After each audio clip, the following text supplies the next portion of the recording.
Isinara muna sa publiko ang isang bahagi ng NAIA Terminal 1. Yan po ay matapos masira ang kisame nito. Ayon sa DOTC o Department of Transportation and Communications, patuloy raw ang rehabilitasyon sa mga terminal sa Ninoy Aquino International Airport. Kabilang daw yan sa paghahanda para sa APEC Summit na gaganapin sa Pilipinas sa 2015. May reports si Bernadette Reyes.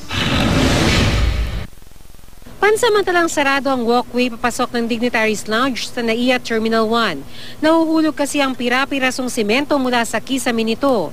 Hindi ito ang unang pagkakataon na may nalalaglag na bahagi ng kisame sa airport. May 2011 na bumagsak din ang kisame sa Terminal 1. Ayon sa Department of Transportation and Communication, ipapaayos na raw ang palitadas sa palibot ng terminal. Naglaan na raw ang Manila International Airport Authority ng 151 million pesos para rito.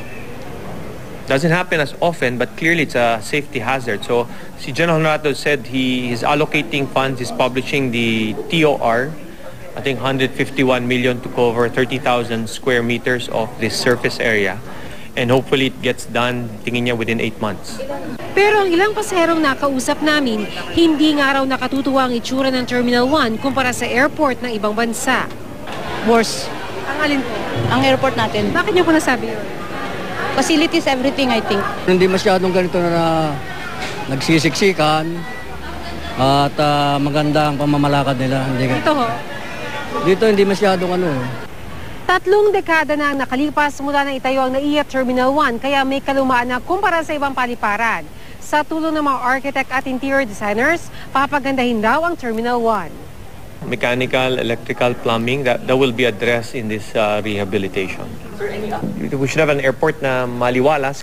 Usually you get to see the tarmac, the runway from inside. Ngayon parang naharangan na ng concessionaire. So we're redoing all of that. Bilang paghahanda na rin daw ito sa gaganaping APEC Summit sa Pilipinas sa 2015. Ang Terminal 3 naman, inaasahang fully operational na sa susunod na taon. Ayon sa DOTC, overcrowded na ang NAIA ngayon. Layo na ahensya na doblehin ang kasalukuyang kapasidad ng Terminal 3. Bukas na raw ang Pangulo sa ideya ng dual airport system.